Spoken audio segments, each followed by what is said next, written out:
Vous savez les gars, il y a un truc que je trouve très frustrant dans la vie. C'est le fait qu'on oublie souvent les premières personnes à avoir inventé un truc qui a évolué dans le temps. Tiens, regardez, pouvez-vous me dire qui est le premier concepteur d'un véhicule automobile? Regarde, tu bégayes. Il s'agit de Joseph Cugnot. Et c'était un ingénieur français de génie. Bonjour tout le monde, ici le Micromonde. Et aujourd'hui, on va parler du premier père de la microbiologie. C'est parti.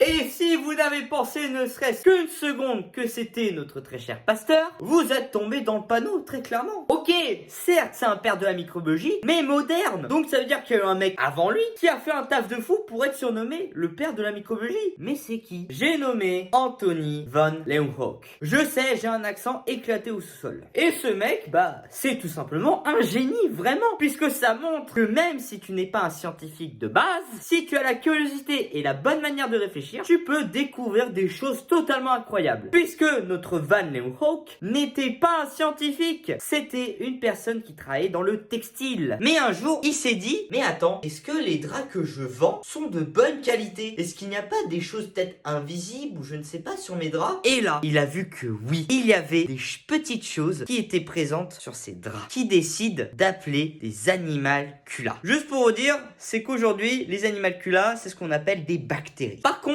au niveau du nom, il aurait pu faire quand même un effort, puisque entre ça et ça, il n'y a que quelques lettres de différence et ce n'est pas la même chose. Puis après avoir vu ça, il décide d'analyser plein d'échantillons avec son microscope qui pouvait agrandir jusqu'à 300 fois quelque chose. Sachant qu'en plus, les scientifiques de son époque n'avaient pas des microscopes aussi performants. Ah mais il a mis une clim à tous les scientifiques. Ah, il y avait forcément des jaloux. Mais bon, outre son imagination de merde pour les noms de micro-organismes, cet homme a quand même laissé des traces inimaginables, puisqu'il est aussi à l'origine de la découverte des spermatozoïdes ou encore des protozoaires, puis d'autres choses bien sûr. Donc même si pour certains le passé c'est le passé, il ne faut jamais oublier les personnes qui ont contribué à notre monde d'aujourd'hui. Puisque ça s'ouvre, s'ils n'avaient pas été là, les découvertes de micro-organismes auraient pris plus de temps, Pasteur ne les aurait pas étudiés, la découverte de remèdes aurait pris plus de temps, patati patata. Ah, faut penser à tout, faut penser à tout. Mais bon, en tout cas c'était tout pour moi pour aujourd'hui, je vous dis à la prochaine, portez-vous bien, ciao.